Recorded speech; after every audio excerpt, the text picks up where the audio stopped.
நம்ம இப்போது fixed டெபாசிட்டையும் recurring டெபாசிட்டையும் ஒரு கம்பேர் பண்ணி பார்த்துடலாம். இந்த டேபிள் உங்களுக்கு கிளியராகவே பார்த்தாவே ஈஸியாக புரிகிற மாதிரி தான் போட்டிருக்கேன். லைக் எந்த மாதிரி அப்படின்னா, ஃபிக்ஸ்டு டெபாசிட்டுங்கிறது ஒன் டைம் நம்ம கையில் இருக்க அமௌண்ட்டை நம்ம அதில் இன்வெஸ்ட் பண்ண போகிறோம்.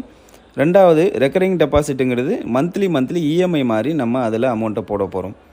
இது யாருக்கு யூஸ் ஆகும் அப்படின்னா, ஃபிக்ஸ்டு டெபாசிட்டுங்கிறது இது வந்துட்டு கையில் ஒரு அமௌண்ட் வந்து ஐடியலாக இருக்குது அப்படிங்கிறவங்க அதில் ஃபிக்ஸ்டு டெபாசிட்டில் போட்டு வைக்கலாம். இல்லை சேல்ரி வாங்குறவங்க அந்த மாதிரி இண்டிவிஜுவல்ஸ் வந்துட்டு உங்களுக்கு மந்த் ஆன் மந்த் வந்துட்டு நீங்கள் இதில் ரெக்கரிங் டெபாசிட்டில் பே பண்ணி வச்சுக்கலாம். இதோட ரிஸ்க்கு பார்த்தீங்க அப்படின்னா, எடுக்கும்போது ரெண்டுலேயுமே ரிஸ்க்குங்கிறது ரொம்ப கம்மி தான். ஃப்ளெக்சிபிலிட்டி பார்த்தீங்க அப்படின்னா, உங்களுக்கு நடுவில் ஏதாவது திடீர்னு தேவைப்படுதுங்கிற பட்சத்தில் ஃபிக்ஸ்டு டெபாசிட்டை வித்ட்ரா பண்ணுறதுக்கு கொஞ்சம் உங்களுக்கு டைம் எடுக்கும்.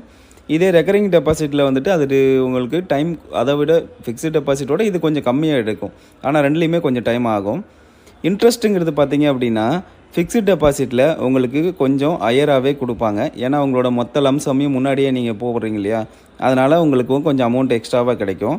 இதில் ரெக்கரிங் டெபாசிட்டில் உங்களுக்கு ஃபிக்ஸ்டு டெபாசிட்டோட கொஞ்சம் கம்மியாக கிடைக்கும் அப்படிங்கிறது தான் உண்மை. இல்லை நீங்கள் நடுவில் வந்துட்டு ப்ரீ மெச்சூர்டு வித்ட்ராவல் பண்ண போகிறீங்க அப்படின்னா, ரெண்டு fixed deposit plus recurring deposit ரெண்டுலேயுமே வந்துட்டு உங்களுக்கு பெனால்ட்டி சார்ஜஸ் வந்துட்டு அப்ளை ஆகும்.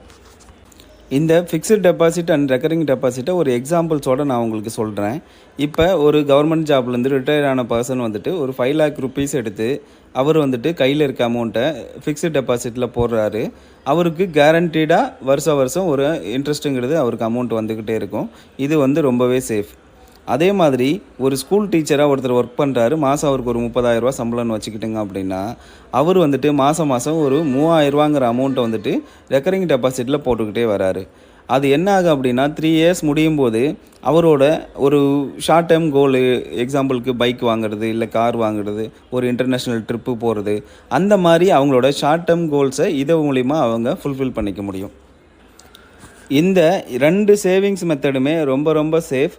உங்களுக்கு மணிக்கு வந்துட்டு லாஸ் ஆகுறதுங்கிறது இதில் உங்களுக்கு கொஞ்சம் கூட கிடையவே கிடையாது. இதில் இருக்க ஒரே ஒரு இஷ்யூ என்னென்னு கேட்டிங்க அப்படின்னா, பேங்க்கில் கொடுக்குற 6%, 7%ங்கிற இன்ட்ரெஸ்ட்டு பார்த்தீங்க அப்படின்னா, இந்தியாவில் ஒரு வருஷத்துக்கு பணவீக்கம் அப்படின்னு சொல்லுவாங்க இல்லையா, அது இன்ஃப்ளேஷனே வந்துட்டு 7% மினிமம் இருக்குது. ஸோ என்ன ஆகும் அப்படின்னா, உங்களோட அமௌண்ட்டு லாஸ் கிடையாது, உங்களுக்கு 7% இன்ட்ரெஸ்ட் வரும். அதே டைமில் இந்தியாவில் வந்துட்டு உங்களுக்கு 7% இன்ஃப்ளேஷன் அதிகமாகிறதுனால உங்களுக்கு இருக்கிற மணியை அப்படியே சேமாக பார்த்துக்கிறதா தான் மீனிங்.